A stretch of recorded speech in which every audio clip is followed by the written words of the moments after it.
The rain had been falling all day, turning the narrow trail into a slick, glistening ribbon of mud that wound between the black pine trees. I followed it anyway, guided only by the weak glow of my flashlight and the faded coordinates on an old military map. I had read about this place on a forgotten forum, a sealed tunnel from World War II, hidden deep in the woods near a long-abandoned airfield. They said it had been locked since 1945, its purpose erased from official records, but that only made me want to find it more. I wasn't looking for ghosts or legends. I was looking for truth, though by the time I realized what truth I had found, I would have given anything to unlearn it. When I reached the clearing, the rain stopped abruptly, as if the forest itself was holding its breath. The tunnel entrance was just as described, a concrete archway buried under decades of moss and rot. The rusted metal doors chained shut and marked with a faded red X. Someone, long ago, had painted words above it in German. Nicht öffnen, CAH, Renhuns, and don't open.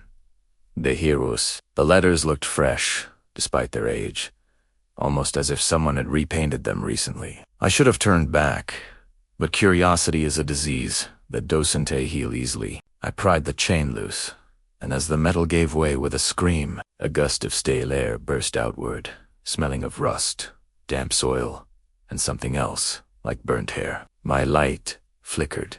Something deep inside shifted, a low groan, as if the earth itself had exhaled after 70 years of silence. The first steps inside felt like trespassing into a memory that didn't want to be disturbed.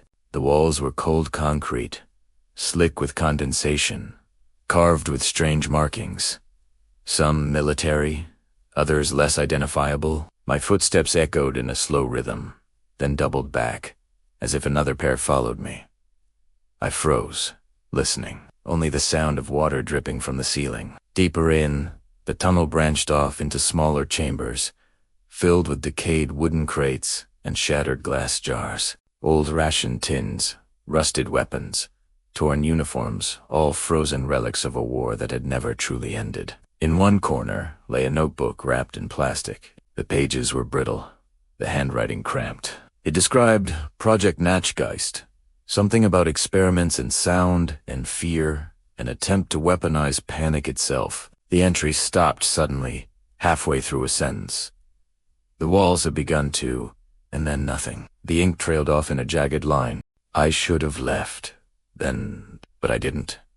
There was a door at the far end, half submerged in murky water, its handle still intact. When I turned it, the metal screamed like something alive. The room beyond was larger than it should have been, far larger than the tunnel could be contained. My flashlight beam vanished into darkness that didn't end. The air was different here, thick, humming, as though the walls were vibrating. On the floor were shapes, bunks, restraints, medical tools fused with rust, and there were stains. Too dark, too old to name. I caught a glint of glass and found a viewing window, cracked and blackened. Behind it, movement. Something pressed against the glass from the other side, leaving a handprint that didn't fade. I stumbled back. The handprint followed me, sliding upward across the wall, though I hadn't moved. Then the whispering began. Not words exactly, but layered voices, hundreds of them murmuring from every direction, rising and falling like a tide. I ran. Or I thought I did.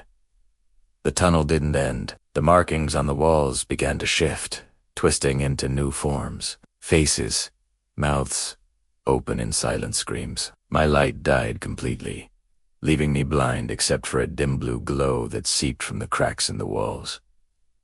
It pulsed, like a heartbeat. When I touched it, it was warm. A face formed there, pale and featureless, emerging from the concrete, like flesh from clay. It opened its mouth, and I heard my own voice echo from it. You shouldn't have opened it. I stumbled backward, but the walls were breathing now, each exhale carrying the smell of iron and decay. I screamed, but the sound was swallowed whole. The air thickened, pressing against my chest. The flashlight burst back to life for a single second, enough for me to see that the tunnel was no longer empty. Figures stood in the distance, wearing tattered uniforms, their heads turned sharply toward me, their eyes black and hollow. One stepped forward, dragging something behind him, the broken remains of a gas mask. I don't remember falling. I remember waking up to silence. My watch had stopped at 3:17 a.m., though I had no idea what day it was. The entrance was gone, replaced by a smooth, seamless wall. The notebook was gone too, but the whispering had returned closer now. Individual words slipping through the static. Join us. We hear you.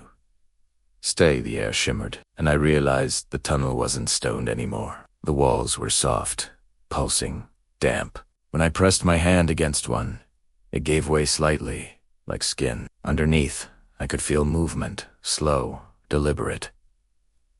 Heartbeats. I ran again, tripping over debris that hadn't been there before. Faces formed in the walls as I passed, their mouths mouthing silent pleas or laughter. I couldn't tell. I found a ladder leading upward and climbed.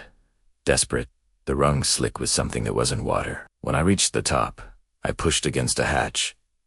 It gave way, and cold night air poured in. I pulled myself out, gasping, collapsing on the forest floor. But the clearing was wrong. The trees were gone. The sky was gray and silent.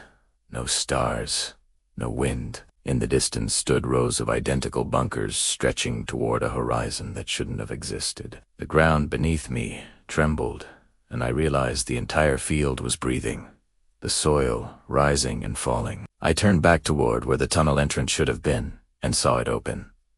Wide and dark. Figures stood there, watching. Their faces were familiar. One of them wore my jacket. My own face stared back at me, eyes empty, mouth twitching into a grin that wasn't mine. The whispering became laughter, and then a single voice. My own again said, "You opened the door. Now you stay." The ground split open beneath me.